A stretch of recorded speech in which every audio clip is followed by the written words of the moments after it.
ఈ కాంగ్రెస్ పార్టీకి సంబంధించి జరుగుతున్న ఈ అంశాలను ఎట్లా చూస్తారు? ఎందుకు అంటే డిసెంబర్ 28 నుంచి అధికారంలోకి వచ్చినప్పటి నుంచి బీఆర్ఎస్ నేతలను కాంగ్రెస్ కార్యకర్తలను టార్గెట్ చేసుకుంది కాంగ్రెస్.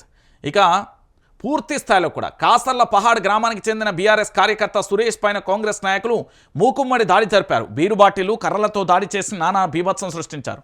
ఏప్రిల్ 21, 2024 సంగారెడ్డి జిల్లా నారాయణఖేడ్ నియోజకవర్గం సింగారు బోగూడ తండాలో ఓ సీసీ రోడ్ నిర్మాణం విషయంపై బీఆర్ఎస్ కార్యకర్త సీను నాయక్పై కాంగ్రెస్ శ్రేణులు కర్రలు రాళ్లతో కొట్టి దాడి చేయగా ఆసుపత్రికి తరలించే లోపే మృతి చెందారు. మే 13, 2024 లోక్సభ ఎన్నికల సందర్భంగా ఓటర్లపై జహీరాబాద్ కాంగ్రెస్ అభ్యర్థి సురేష్ సోదరుడు నగేష్ విచక్షణ రహిత్యంగా దాడి చేశారు.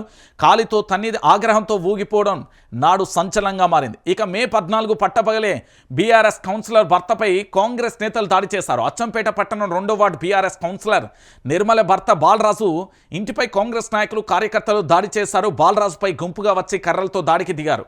ఆగస్టు 22, 2024 సూర్యాపేట జిల్లా తిరుమలగిరిలో కాంగ్రెస్ పార్టీ నేతలు దాడికి తెగపడ్డారు. రుణమాఫీ చేయాలని డిమాండ్ చేస్తూ ధర్నా చేస్తున్న మాజీ ఎమ్మెల్యే గ్యాదర్ కిషోర్ ఇతర బీఆర్ఎస్ కార్యకర్తలపై దాడి చేశారు. రాళ్లు కొడుగుడ్లతో విచక్షణ రాహిత్యంగా దాడి చేశారు. దీంతో బీఆర్ఎస్ నేతల కార్ల అద్దాలు ధ్వంసమయ్యాయి. ఇక సెప్టెంబర్ 3, 2024 ఖమ్మం జిల్లాలో వరద బాధితుల పరామర్శకు వెళ్తుండగా బీఆర్ఎస్ ఎమ్మెల్యేల బృందంపై కాంగ్రెస్ కార్యకర్తలు దాడి చేశారు. మాజీ మంత్రి హరీష్ రావు, జగదీష్ రెడ్డి, పువ్వాడ అజయ్ కుమార్, సబితా ఇంద్రారెడ్డి, మాజీ ఎంపీ నామా నాగేశ్వరరావు వాహనాలపై రాళ్లతో దాడి చేశారు.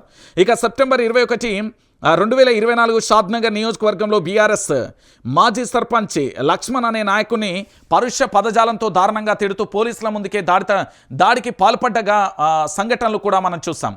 ఇక సెప్టెంబర్ 23న మెదక్ జిల్లా శివంపేట మండలం గోమారంలో నర్సాపూర్ ఎమ్మెల్యే సునీత లక్ష్మారెడ్డి ఇంటిపై కాంగ్రెస్ శ్రేణులు దాడికి పాల్పడ్డారు. ఆదివారం అర్ధరాత్రి వినాయక నిమజ్జనంలో ఆమె ఇంట్లోకి వెళ్లి టపాసులు కాల్చే ప్రయత్నం చేశారు. అంతటితో ఆగకుండా ఇటుకలు కట్టెలతో ఇంటిపై దాడి చేశారు. ఇక అక్టోబర్ 3, 2024 దళిత జర్నలిస్టు చిలక ప్రవీణ్పై దాడి జరిగింది. దాడి చేసింది కాంగ్రెస్ గుండాలని ప్రవీణ్ ఆరోపించారు. కానీ ఇప్పటి వరకు ఆ కేసులో అతి లేదు గతి లేదు. అంటే తెలంగాణ ప్రాంత బిడ్డలారా, ఒకసారి మీరు అందరూ కూడా ఆలోచించాలి. ఈరోజు తెలంగాణ రాష్ట్ర వ్యాప్తంగా ఈ విషయ సంస్కృతి దేనికి సంకేతం? తెలంగాణ రాష్ట్ర రాజకీయాలలో ఈ విషయ సంస్కృతిని మనం ఎట్లా చూద్దాం? ఎందుకంటే రాష్ట్ర వ్యాప్తంగా జరుగుతున్న ఈ విషయ సంస్కృతి తెలంగాణ రాష్ట్ర వ్యాప్తంగా ఈ విధంగానే కొనసాగితే భవిష్యత్తుకు భరోసా ఏది? ఈ విధంగానే కొనసాగితే భవిష్యత్తులో జరిగే పరిణామాలకు ఎవరు బాధ్యత వహించాలి? ఎందుకు నేను ఈ విషయాన్ని చెప్తున్నానంటే తెలంగాణ రాష్ట్ర వ్యాప్తంగా పూర్తి స్థాయిలో కూడా కాంగ్రెస్ పార్టీ మార్పు అనే పేరుతో వచ్చి ఇక్కడ సామాన్యమైన ప్రజలను, అంటే ఒక పౌరుని పూర్తి స్థాయిలో కూడా బాధ్యుని చేసి అతన్ని నానా రకాలుగా ఇబ్బందులు పెడుతూ తన మీద కర్రలతో దాడి హత్యాయత్నం చేసే ప్రయత్నాలు జరుగుతున్నాయంటే ఇంతకంటే దారుణం, ఇంతకంటే ఘోరమైన పరిస్థితి ఈ తెలంగాణలో ఏ విధంగా చూడొచ్చు, ఎట్లా చూడొచ్చు? మీ అందరికీ నేను చెప్పే విషయం ఒకటే, ఏంటి అంటే మార్పు పేరుతో వచ్చి తెలంగాణ ప్రాంత బిడ్డల ప్రజల యొక్క ప్రాణాలను హరిస్తుంది అని చెప్పడంలో ఎలాంటి నిస్సందేహమూ లేదు. ఎందుకు అంటే ఇక్కడ మీకు క్లారిటీగా కూడా కనబడుతున్నది. ఇక్కడ ప్రతి ఒక్కరి మీద దాడులు చేయడం కానీ, ప్రతి ఒక్కరిని పూర్తి స్థాయిలో కూడా వాళ్ళ మీద దాడులు చేసే ప్రతి ఎపిసోడ్ను కూడా మీరు చూస్తున్నారు. ఈ విధంగానే ప్రతి దాడులతో కొనసాగుతూ ఉంటే భవిష్యత్తులో ఇలాంటి సంఘటనలతో మనం ఎట్లా? ఎందుకు అంటే ఇలాంటి విష సంస్కృతికి సంబంధించి తెలంగాణ రాష్ట్ర వ్యాప్తంగా ఇలాంటి సంస్కృతిని ప్రోత్సహిస్తే ఎట్లా? రాష్ట్ర ముఖ్యమంత్రి గారు దిశానిర్దేశం చేస్తున్నారా, లేకపోతే పిసిసి అధ్యక్షుడు మహేష్ కుమార్ గౌడ్ దీన్ని దిశానిర్దేశం చేస్తున్నారా, లేకపోతే జాతీయ పార్టీ అధ్యక్షుడు ఎవరు చేస్తున్నారు అంటున్నా? అది మల్లికార్జున ఖర్గే కావచ్చు, లేకపోతే సోనియా గాంధీ, రాహుల్ గాంధీ, ప్రియాంక గాంధీ, ఎవరు ఇలాంటి సంస్కృతిని పెంచి ప్రోత్సహిస్తున్నారు? ఇలాంటి సంస్కృతి వల్ల భవిష్యత్తులో జరగబోయే అనార్థాలకు ఎవరు బాధ్యులు? ఈ విధంగానే కొనసాగితే రాబోయే రోజులలో జరగబోయే అంశాలను ఎవరిని బాధ్యులుగా చేయవచ్చు? అంటే ఒకసారి యావత్తు తెలంగాణ సమాజం కూడా మీరు ఆలోచించాలి.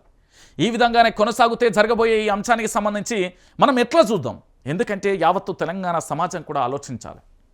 అంటే తెలంగాణ రాష్ట్రంలో ఉన్న ప్రతి బీఆర్ఎస్ పార్టీ కార్యకర్త కూడా తనకు రక్షణ కావాలంటూ పోలీస్ స్టేషన్కు వెళ్ళి మరి రివాల్వర్లకు అప్లికేషన్ చేసుకోవాలా, వాళ్ళకు గన్నులు కావాలంటూ, లైసెన్సులు కావాలంటూ ప్రతి ఒక్కరు పోలీస్ స్టేషన్ మెట్లెక్కాలా? అంటే తెలంగాణలో భద్రత అనేది లేదా? ఈ తెలంగాణ రాష్ట్ర వ్యాప్తంగా ప్రతి పౌరుడు కూడా ఇంకా భయభ్రాంతులతో బ్రతకాల్సిందేనా? నిత్యం అనుక్షణం ఓ పక్కన ప్రశ్నించే గొంతుకలు పోలీసుల వలయాలలో భయభ్రాంతులకు గురి చేస్తూ ఉంటే, ఇంకో పక్కన బీఆర్ఎస్ పార్టీ కార్యకర్తలను, కాంగ్రెస్ కార్యకర్తలు భయభ్రాంతులకు గురి చేస్తూ ఉంటే, కనీసం కేసులు కూడా పెడదామని పోతే కేసులను కూడా తీసుకోకపోతే ఇది దేనికి సంకేతం? అంటే తెలంగాణ యావత్తు సమాజం కూడా ఆలోచించాలి. ఇలాంటి విష సంస్కృతి వల్ల జరగబోయే అనర్థాలు దేనికి సంకేతం? ఇలాంటి వాటిని మనం ప్రోత్సహిద్దామా లేకపోతే ఇంతటితో ఆపేద్దామా? మరి దీనికి రాష్ట్ర ముఖ్యమంత్రి ఏం చెప్తారు, రాష్ట్ర డీజీపీ ఏం చెప్తారు, రాష్ట్రానికి సంబంధించిన హోంమంత్రి ఏం చెప్తాడు, రాష్ట్రానికి సంబంధించిన మంత్రులు ఏం చెప్తారు, ఎమ్మెల్యేలు ఏం చెప్తారు, ఎమ్మెల్సీలు ఏం చెప్తారు, ఎంపీలు ఏం చెప్తారు? ఈ కాంగ్రెస్ పార్టీ అధికారంలోకి వచ్చినప్పటి నుండి ఇలాంటి పనులు చేసుకుంటూ వెళ్తూ ఉంటే మనం ఎలా చూడొచ్చు? తెలంగాణ ప్రాంత బిడ్డలారా ఆలోచించండి. ఇంతకంటే దారుణం, ఇంతకంటే ఘోరం ఇంకేముంటుంది? దయచేసి యావత్తు తెలంగాణ సమాజం కూడా ఆలోచించాలి. ఇగో ఈ విషయాలే వైఆర్టీవీ తెలుగు న్యూస్ ఛానల్కు సంబంధించిన రంజిత్ చెప్తే పూర్తి స్థాయిలో వాళ్ళ కోపాలు వస్తున్నాయి. వాళ్ళకి సంబంధించి వైఆర్టీవీ తెలుగు న్యూస్ ఛానల్ను మొత్తం పూర్తి స్థాయిలో ఇబ్బంది పెట్టే ప్రయత్నం చేస్తున్నారు. ప్రతి ఒక్కరు కూడా ఇక్కడ సబ్స్క్రైబ్ చేసుకోండి, ఇగో ఇక్కడ లైక్ చేయండి. చూడండి పూర్తి స్థాయిలో తెలంగాణ రాష్ట్ర వ్యాప్తంగా వాస్తవాలను ఎవరు చెప్తున్నారు, ఈ తెలంగాణ రాష్ట్రంలో జరుగుతున్న ఈ సమస్యల మీద మరి ఎవరు పోరాటం చేయాలి? అధికారంలో ఉన్న ప్రభుత్వమే, రక్షించాల్సిన ప్రభుత్వమే భక్షిస్తూ ఉంటే మనకు దిక్కు దివానా ఎవరు? అంటే తెలంగాణలో రాష్ట్రపతి పాలనలా విధించాలా లేకపోతే పూర్తి స్థాయిలో గవర్నర్ పాలన కొనసాగించాలా ఏంటి అనేది కూడా దయచేసి యావత్తు తెలంగాణ సమాజం కూడా ఆలోచించాలి. ఇలాంటి పరిస్థితులు, ఇలాంటి అంశాలు దేనికి సంకేతం? ఈ విధంగానే కొనసాగుతూ వెళ్తే భవిష్యత్తులో జరగబోయే అనర్థాలకు ఎవరు అనేది కూడా ఒకసారి మనందరం కూడా ఆలోచించాలి.